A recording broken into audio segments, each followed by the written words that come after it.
반갑습니다. 광양교회 섬기고 있는 하원호 목사입니다. 다시 한번 인사드리겠습니다.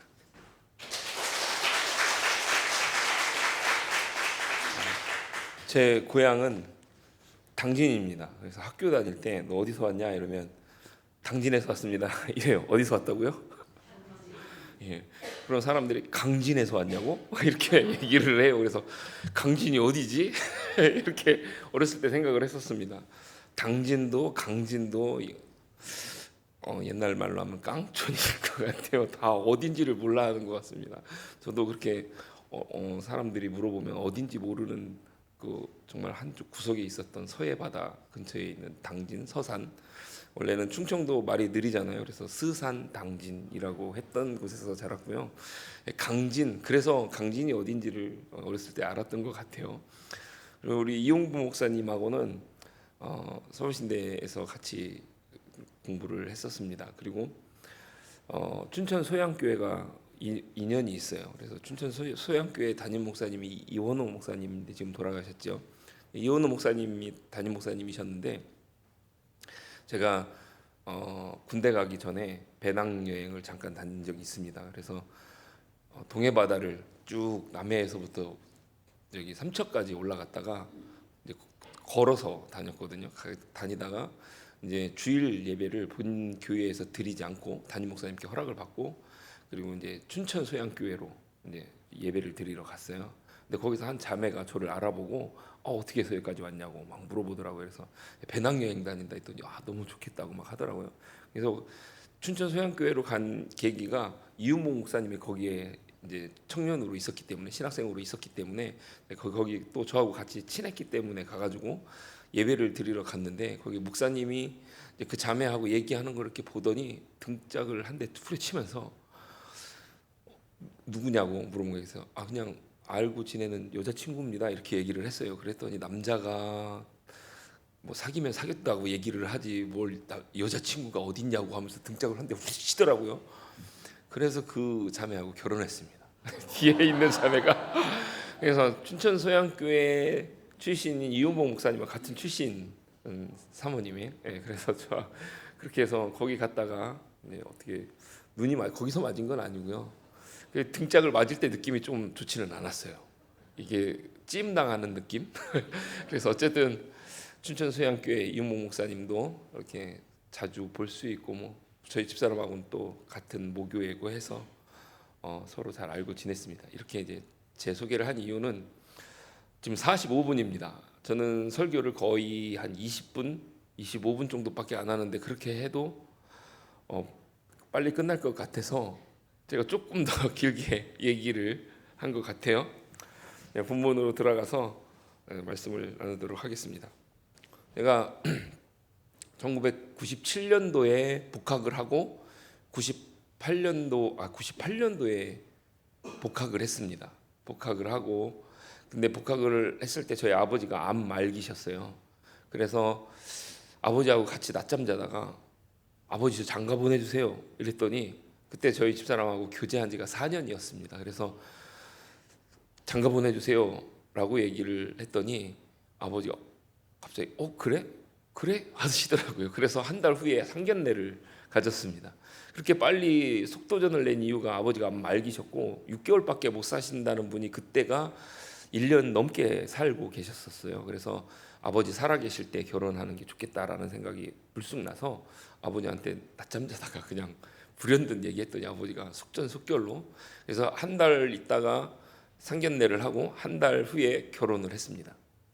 결혼식하고 한 달 있다가 아버지가 돌아가셨어요. 그래서 사람들이 다 잘했다 이렇게 얘기를 하시는데 그래서 아버지가 꿈속에 나오면 그렇게 좋아요. 저는 돌아가신 아버지지만 제가 굉장히 존경하는 분이셔서 그래서 그분이 꿈속에 나오셔서 이렇게 저에게 말씀해 주시거나 아니면 생전의 모습을 제가 이렇게 보면 그렇게 기분이 좋더라고요. 근데 어느 날은 꿈속에 아버지가 이제 나타나셔서 저에게 아무 말씀 안 하시고 금반지를 하나를 이렇게 주시더라고요. 그래서 근데 말씀은 안 하셨지만 그 마음에 느껴지는 게 뭐냐면 저희가 이제 첫 아이를 2000년도에 첫 아이를 낳는데 그 첫 아이가 그냥 저희 아버지를 엄청 닮았어요.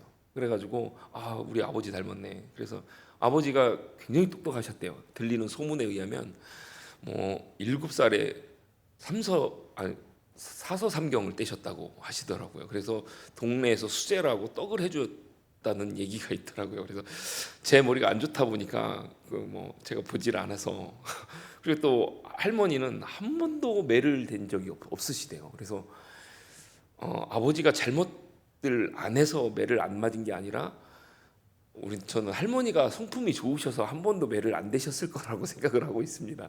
근데 어쨌든 제가 보기에도 아버지는 조금 흠이 거의 없으실 정도로 굉장히 좋으신 분이셨어요. 근데 그런 분이 돌아가신 후에 첫 손주를 못 봤잖아요. 근데 저한테 너한테 해준 게 없구나 하면서 첫 손주 돌반지라고 생각하고 받아라라고 하면서 그런 느낌으로 반지를 하나, 금반지를 손에 딱 주셨어요.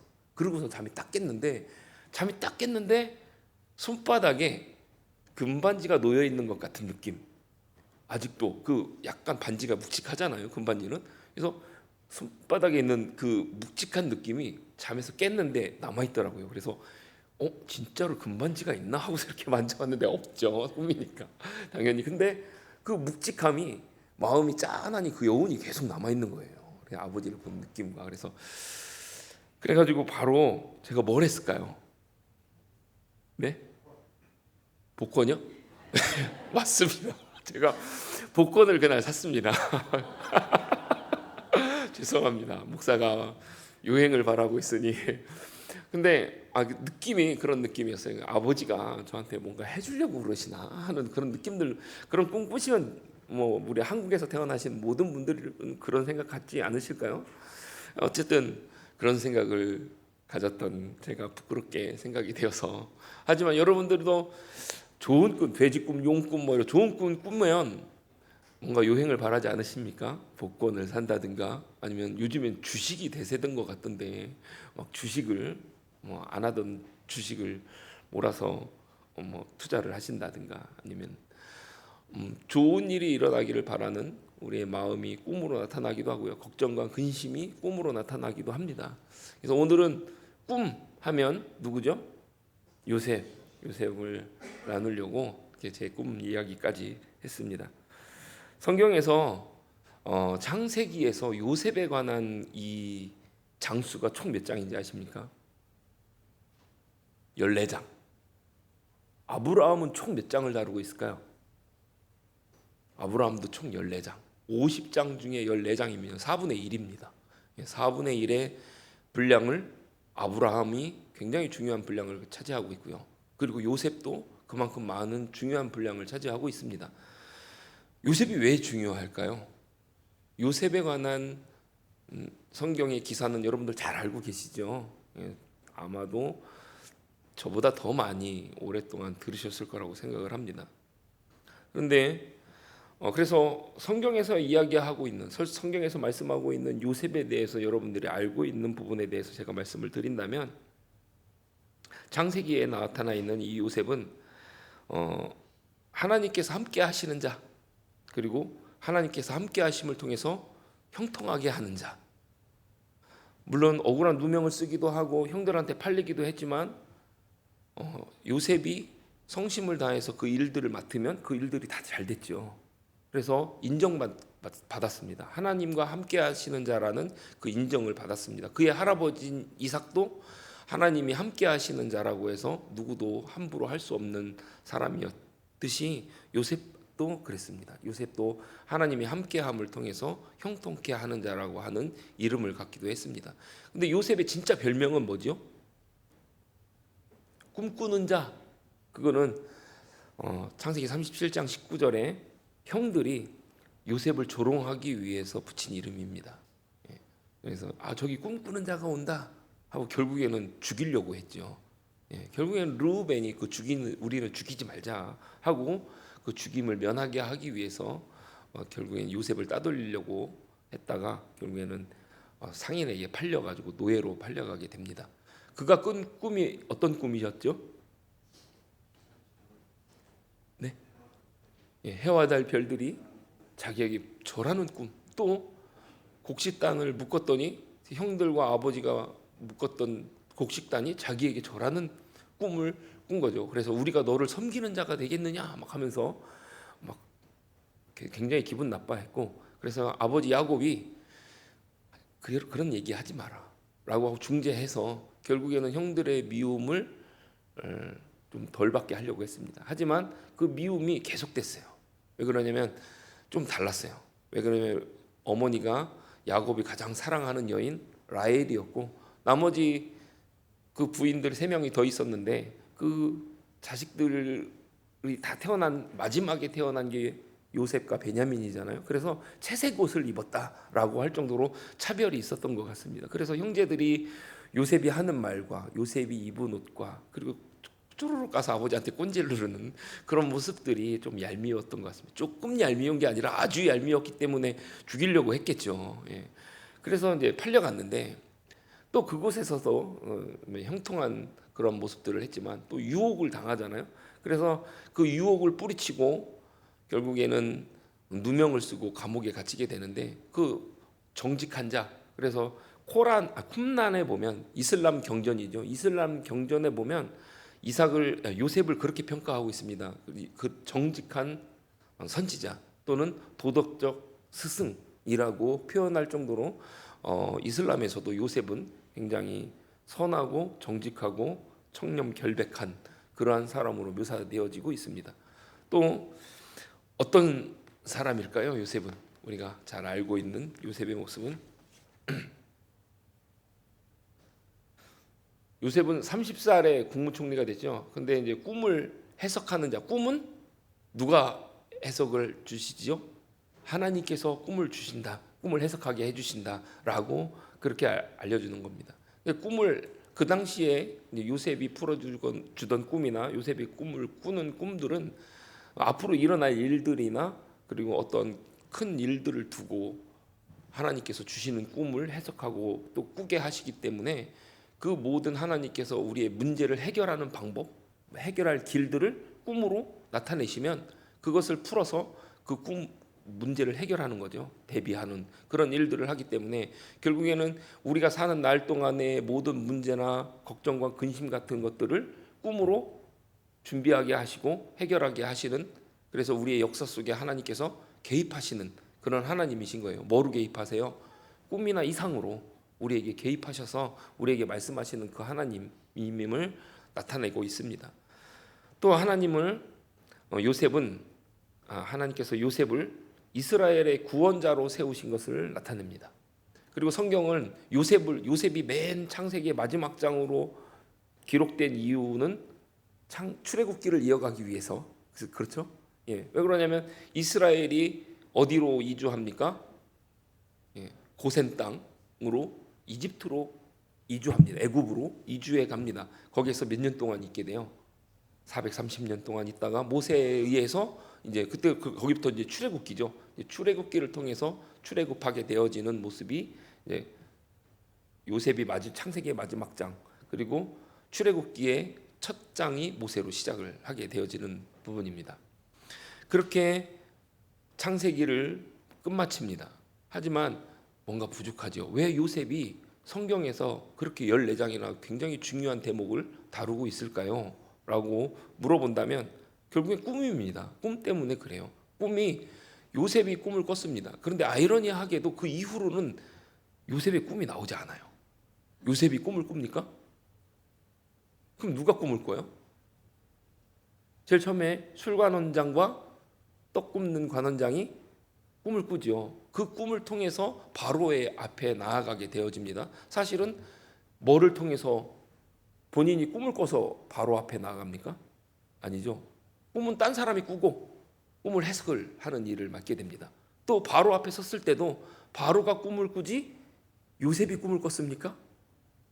그러면 오늘 제목을 제가 아까 여기에 주보를 보니까 제목이 제가 드린 제목이 아니에요. 제가 드린 제목은 왜 꿈꾸게 하셨는가입니다.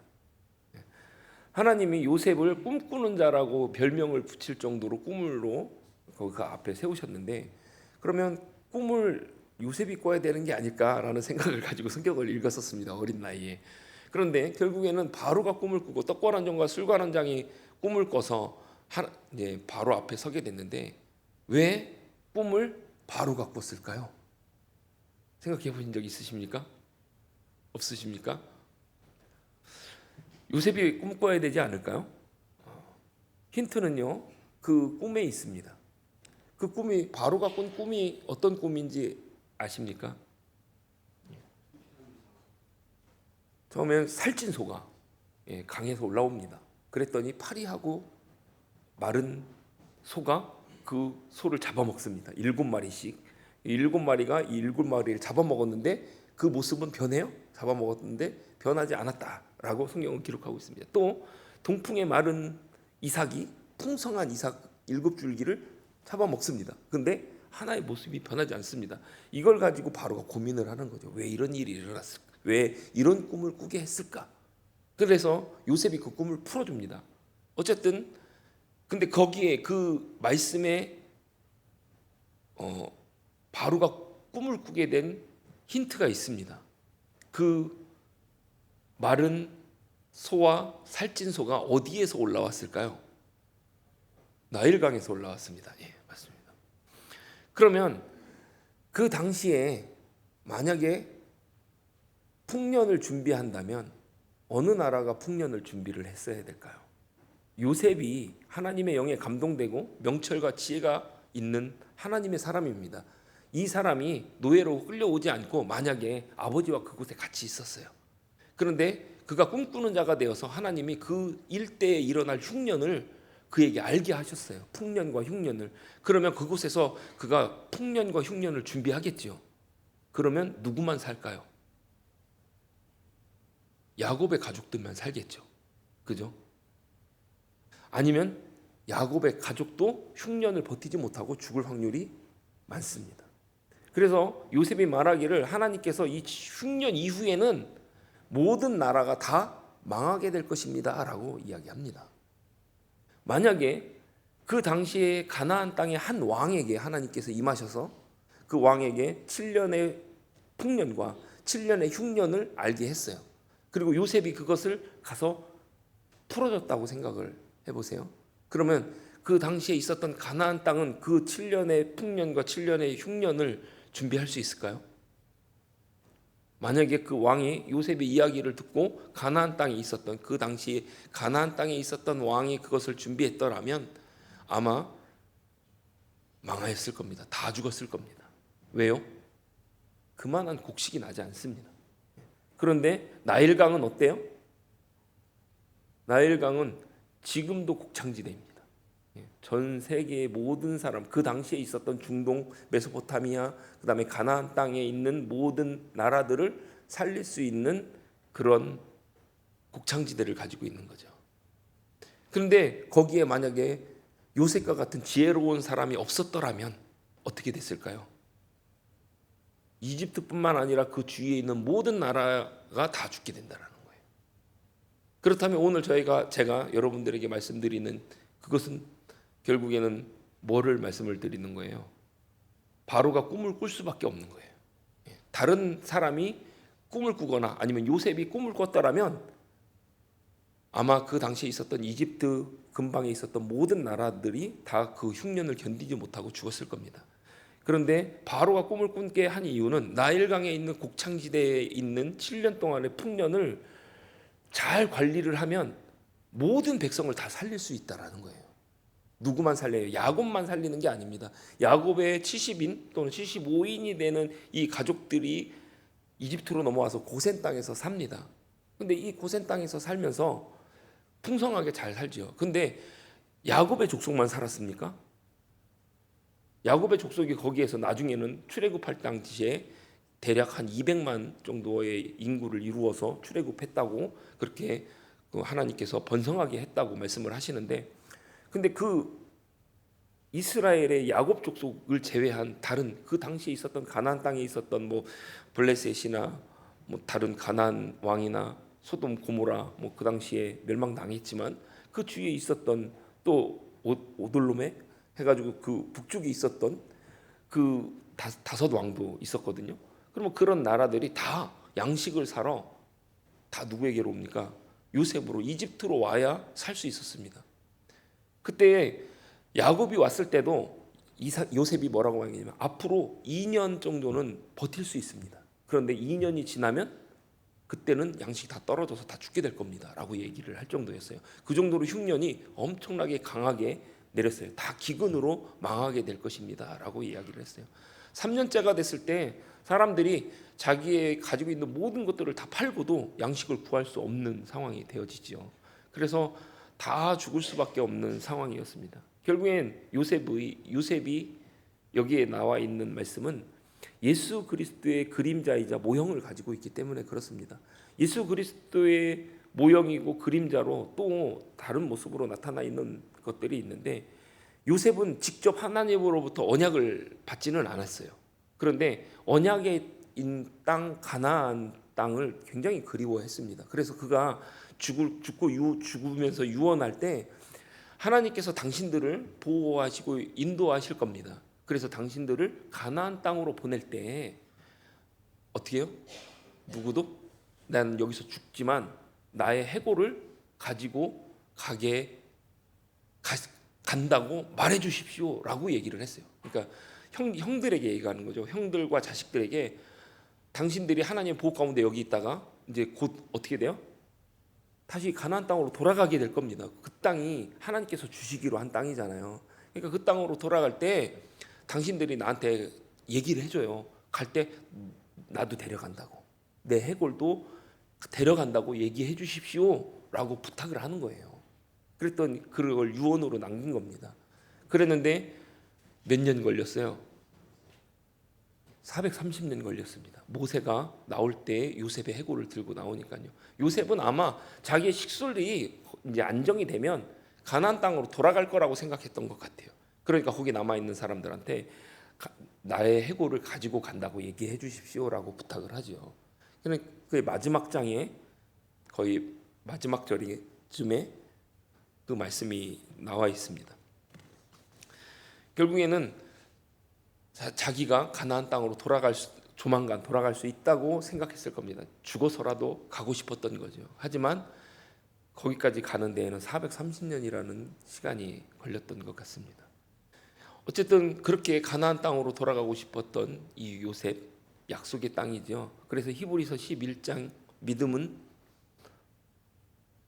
그렇게 이야기하면서 요셉의 이야기가 나옵니다. 요셉은 가나안 땅을 그리워하면서 믿음으로 가나안 땅을 품었던 자다라고 그렇게 기록을 하고 있습니다. 결국에는 예수 그리스도의 모형을 그분에게서 찾아낸다면 요셉은 30세의 국무총리가 되면서 예수 그리스도가 공생애를 시작하신 그 나이와 비슷하게 시기로 나이로 보고요. 그리고 또 노예로 팔릴 때 은 30에 팔렸던, 같이 예수 그리스도도 팔릴 때, 제자에게 팔릴 때 은 30에 팔렸던 모습들을 보게 되어집니다. 하지만 오늘 여러분들과 나눈 이 말씀 속에서 왜 바로 누가 왜 꿈을 꾸어야 했느냐라고 물어본다면 요셉이 아닌 바로로 꿈꾸게 했던 그 이유, 그리고 그 이유는 왜지요? 이제 결론을 지으면서 온 인류를 구원하기 위한 하나님의 목적이었다라는 거예요. 그래서 바로밖에 그 일을 할 사람이 없습니다. 요셉이 거기서 하나님의 영에 감동되어져서 그 모든 일들을, 또 요셉이 없어도 그 일은 이루어질 수 없어요. 그런데 중요한 건 뭐냐면 모든 사람들이 다 살기 위해서 어떻게 해야 됩니까? 모든 사람이 다 요셉의 앞에 나와야 돼요. 요셉 앞에 나와서 구걸해야 살 수 있습니다. 우리가 하나님의 나라에 들어갈 수 있는 방법이 뭔가요? 예수 앞에 나와야 됩니다. 예수 그리스도 앞에 나와서 우리가 그분을 주로 인정해야만 우리가 하나님의 자녀가 될 수 있다라는 겁니다. 누가? 모든 사람이. 하나님은 그 이전에는요, 선민 이스라엘 백성만 구원을 받을 수 있도록 해놓으셨는데 그 이스라엘 백성에게만 구원을 베푸신 것이 아니라 하나님께서는 온 백성이, 모든 사람이 다 하나님의 나라에 들어가는 것이 하나님의 마음이에요. 그런데 그렇다고 해서 그럴 수는 없지만 그러한 기회를 주잖아요. 그죠? 예수 앞에 나와서 주의 이름을 부르는 자는 다 구원을 받을 수 있는 기회를 줬는데 사람들이 그 기회를 줘버리는 거죠. 그래서 나는 이거 요셉이 주는 거 안 받아 먹을란다 하면 결국엔 기근을 만나서 죽게 되겠죠. 멸망할 수밖에 없습니다. 그러나 내가 살려면 예수 그리스도 앞에 나갈 수밖에 없다라는 거. 결국에는 오직 길은 예수밖에 없는 거죠. 그것을 말씀하고 있는 거예요. 결국에는 요셉이 형들도 아버지도 세상 어느 왕도 다 요셉 앞에 나와서 양식을 얻어야만 살 수 있다라는 겁니다. 우리가 아름다운 교회에 이렇게 나와서 예배를 드리는 이유가 우리 예수 그리스도 앞에 나와서이고요. 또 여기에서 주는 양식이 있기 때문에 그렇습니다. 예수 그리스도께서 주시는 양식은 우리가 영생을 얻게 한다라고 말씀하고 있습니다. 또 예수 그리스도의 피로 주시는 음료는 영원히 목마르지 않게 하시겠다라고 말씀하셨습니다. 우리는 이곳에서 예수 그리스도께서 주시는 양식을 먹기 위해서 우리는 이곳에 와서 배부르고 영적으로 충만해져서 우리가 하나님 안에서 강건함을 입는 줄로 믿습니다. 저 여러분들이 꿈을 꾸기를 바랍니다. 여기는 꿈꾸는 자들이 오는 곳이에요. 그래서 하나님께서 준비해 주신 양식들을 나누는 곳이에요. 잘 나눠야겠죠. 잘 못 나누면 죽는 사람들 생겨요. 죽는 사람들이 생기지 않도록 저와 여러분들이 모든 사람들에게 양식을 나눠줄 수 있는 지혜를 하나님의 영에 감동되어져서 요셉 같은 사람들이 꿈꾸는 자가 이곳에 앉아서 이제 잘 분배를 하는 겁니다. 어떻게 분배해야 될까요? 배고픈 사람들에게 또는 음식이 없는 사람들에게 곧 죽어가는 사람들에게 기근을 만난 사람들에게 황폐함을 만나는 사람들에게 결국에는 창세기에서 말씀하고 있는 요셉의 시대는 무엇을 맞이하게 되냐면 죄로 황폐해지는 시대를 맞이하게 될 거라는 거예요. 죄로 황폐해진 시대에 그들이 예수 그리스도 앞에 나오지 않으면 요셉 앞에 나오지 않으면 다 죽게 되어질 그때를 요셉을 통해서 말씀하고 있는 거예요. 결국 예수 그리스도가 오셨을 때 이 땅에 황무함을 보셔서는 또는 황폐한 이 땅에 푸르른 의의 나무가 자라나는 그때를 상상하고 소망하고 꿈꾸는 자들이 선지자로 또는 또 선포자로 나서서 세상에 하나님의 의를 선포하고 예수 그리스도를 선포하고 있음을 보게 되어집니다. 세상에 사랑 없는 곳에 사랑이 선포되어지도록 그렇게 갈망하고 기도하고 있음을 우리가 보게 되어집니다. 그러므로 우리가 꿈꾸는 자가 되어져서 이곳에 와서 그 꿈꾼 것들을 하나님의 은혜로 하나님께서 우리에게 주신 이 세상 모든 사람들이 구원받을 수 있도록 우리가 꿈꾸는 자가 꿈을 해석하는 자죠. 그렇게 하나님의 영에 감동되어져서 그래서 이 꿈꾼 것들을 사람들에게 이야기해 주는 겁니다. 그리고 그런 것들을 나누는 거예요. 여기는 하나님의 떡과 하나님의 음료가 풍성한 것입니다. 그럼 이것을 황폐한 땅, 죄로 죽어가는 수많은 영혼들에게 여러분들이 나눠줘야죠. 그죠? 아니면은 그 사람들이 여러분들에게 나올 수밖에 없게 만드셔서 그 사람들이 여러분들로 인해서 살고 아름다운 교회를 통해서 살고 또 예수 그리스도를 인해서 사는 일들이 이 아름다운 교회를 통해서 이루어지기를 간절히 축원합니다. 그래서 죄의 마지막 때를 황폐해진 시대를 성경에서 예수 그리스도를 요셉을 통해서 그 시대가 도래하게 될 것이다. 그리고 그 시대에 중요한 인물을 맡는 일들을 요셉이 했던 것처럼 예수 그리스도를 통해서 구원을 이루어지고 만왕의 왕이신 예수 그리스도를 통해서 모든 인류가 구원을 얻을 기회를 얻게 되어진다는 것을 이제는 저와 여러분들이 언약으로 믿고 이 세상의 모든 사람들에게 전하여서 모든 사람이 구원을 받고 또 하나님 앞으로 나와서 찬송하고 예배하는 일들이 이 안에서 기쁨으로 이루어지기를 간절히 축원합니다. 기도하겠습니다. 참 좋으신